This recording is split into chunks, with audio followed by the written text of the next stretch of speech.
ఏ పద్యానికైనా అర్థం చెప్తాను అన్నాడు. కానీ సభలో అందరూ ఆ కవి పద్యాన్ని ఆలోచిస్తున్నారు.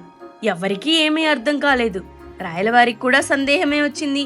అప్పుడే రామకృష్ణుడు తన స్థానంలో నుంచి నెమ్మదిగా లేచాడు. అందరూ ఒక్కసారిగా అతని వైపు చూశారు. రామకృష్ణుడు ఆ కవిని చూసి వినయంగా అన్నాడు, కవివర్య, నేను ఒక చిన్న పద్యం రాశాను, ముందు మీరు దానికి అర్థం చెప్తారా అని. ఆ కవి చిన్నగా నవ్వాడు. ఏ పద్యానికైనా నేను అర్థం చెప్తాను అన్నాడు గర్వంగా. రామకృష్ణుడు శాంతంగా చదవటం మొదలుపెట్టాడు. మేక తోకకు మేక, మికతోక మేకకు మేకతోక, మేకతోకకు మేకతోక అంటూ పద్యాన్ని చదవటం ప్రారంభించాడు. సభలో ఉన్న వాళ్ళంతా ఒక్కసారిగా ఆశ్చర్యపోయాడు. రామకృష్ణుడు ఆపకుండా కొనసాగిస్తూనే ఉన్నాడు, మేకతోక మేకతోక మేకతోకకు మేకతోక అంటూ. ఆ కవి ముఖం మారిపోయింది. ఆత్మవిశ్వాసం కొంచెం కొంచెంగా తగ్గిపోయింది. అతను నిశ్శబ్దంగా నిలబడ్డాడు. నాకు ఒకరోజు సమయం ఇవ్వండి అని అన్నాడు.